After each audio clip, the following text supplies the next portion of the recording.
Who's your favorite filmmaker right now, Mr. Benja? The one that you watch over and over again just to understand how he Uh, did an action sequence. One who you probably are fantasize about what crazy things he's gonna come up with next. You have a whiteboard to figure out his last movie. Christopher Nolan won an Oscar for directing of Oppenheimer. How dare you not know that, Mr. Benja? Isn't that your guy? Isn't that your dude?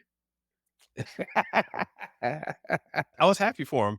In fact, I was so happy when I heard the news. I actually watched a short little documentary slash interview where he explained the timeline of Memento on a whiteboard. Yeah. He's actually so the best way to explain this is, see, you can't just structure it like a movie. You have to. And he stopped and he's like, "Oh, hold on, let me go to the whiteboard." And he started whiteboarding it. I was like, "Oh, here we go, here we go." Shout out. Just kudos to him, man. When I first watched Memento, I can remember, man, that was like 24 years ago, man, when I watched Yeah, it. yeah. And I saw that movie, blew my mind. I actually had some coworkers come with me to go watch it again. And I said, this is the guy to watch. And after that, he got Batman Begins and all of the trilogy Yeah. that he did. And now he's doing more artsy fartsy type of movies, but they all got little hooks to them, right? Dunkirk, and then obviously even with Oppenheimer, there was some little funny shenanigans he does. But very interesting filmmaker, man. He is very technical, almost to a fault, and sometimes he can be blamed for not having good characters because they're more like pieces in the plot to move Yeah. the plot along. And for him to finally get recognized for his efforts, kudos to him. Did you watch Oppenheimer at all by any chance? I should do that. Yeah, it's on Peacock right now. You can go watch it if you Oh, got let me Peacock. scratch that off the list. Yeah, a good movie. I read the book too. Very faithful to the book. Um, yeah, like I said, I thought it was a little bit too long for my taste. It was 3 hour Okay. long about it's historical drama, and it's centered around basically the building of the bomb and the aftermath of that, which is great. But I thought they could have done more with that. After the Mhm. bomb went off, they didn't really show any of the after effects. They talked about it, right? But they didn't show what happened to the Japanese people, and Yeah. which we've seen before, of course. But I felt like it was uneven. It was so centered on Oppenheimer and what he experiences.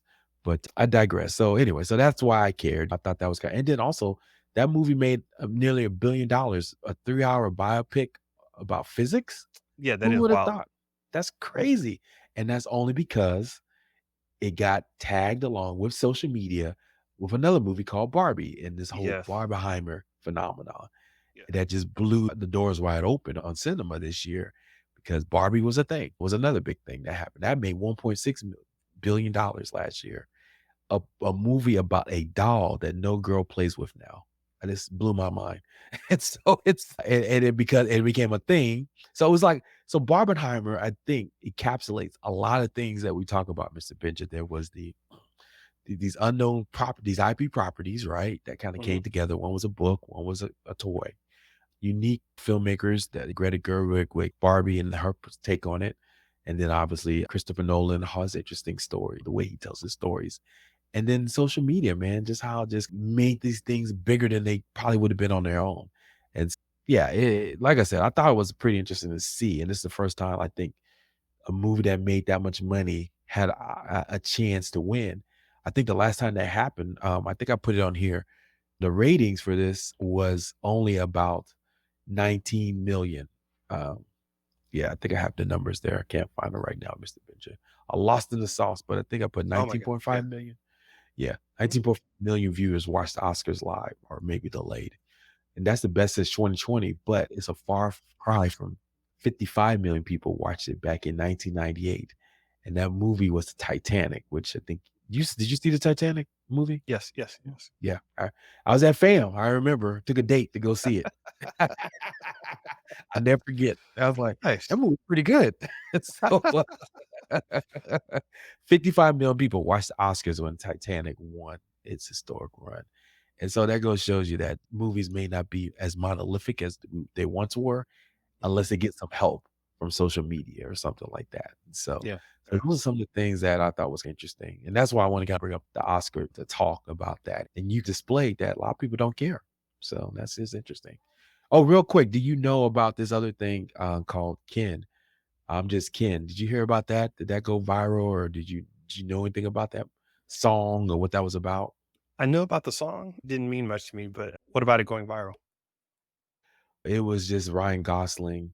He was this actor who performed live, and it's just this viral moment where everybody was super excited about him dancing and acting like a goober on live television. So it was one of those things, right? But I don't know if it moved a needle, maybe a little bit.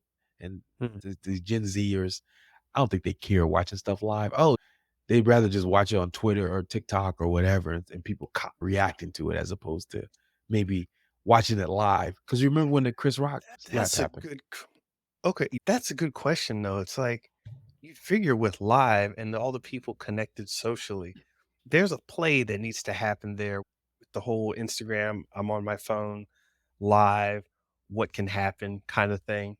There's just something really interesting there. And, huh. I don't think people I wanna go live. I don't think people wanna go watch go because to them, I think the TV process, like, they not need to know what channel it's on, where's the remote at, and all that stuff. But if you're, like, just live streaming it from your phone to the internet, I guarantee you get more viewers yeah, on your yeah. live stream than you would on TV. So, E e that's what they should calculate, how many people are watching live streams. Yeah. No, if you had let's say you had a phone, let's say the MTV phone or whatever. No one cares about MTV right now, but somebody from MTV is like, "Hey, listen, we got the MTV phone.